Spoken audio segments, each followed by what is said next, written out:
Salut les ECAM, dans cette vidéo je vais vous montrer comment créer rapidement des graphiques dans une feuille de calcul connectée. Je travaille toujours sur l'immense base de données contenant les trajets de taxi de Chicago depuis de nombreuses années. Je clique sur le bouton graphique, je crée une nouvelle feuille. Mon premier graphique ici, ça sera le montant par type de paiement. Je vais donc créer ici un graphique en secteur.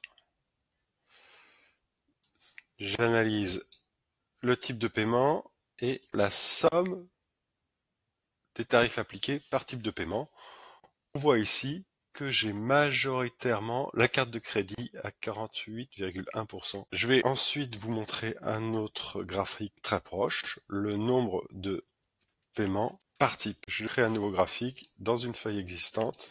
Je vais venir le positionner juste à côté. OK, créer. Je repars sur un graphique en secteur. J'analyse toujours les types de paiement, le tarif appliqué. Et cette fois-ci, je ne veux plus en faire la somme, mais en extraire un nombre. Je vais donc cliquer ici et sélectionner le nombre. J'applique mes modifications.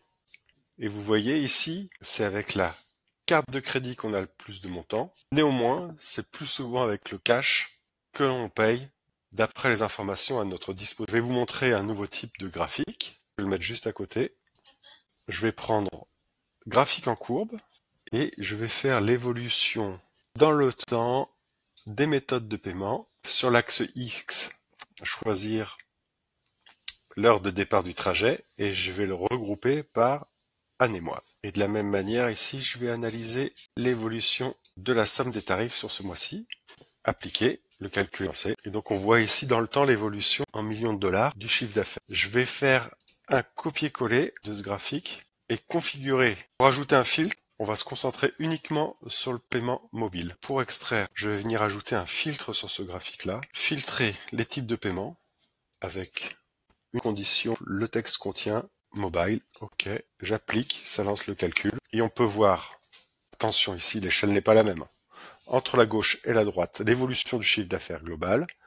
Et ici, l'évolution du chiffre d'affaires par le paiement mobile.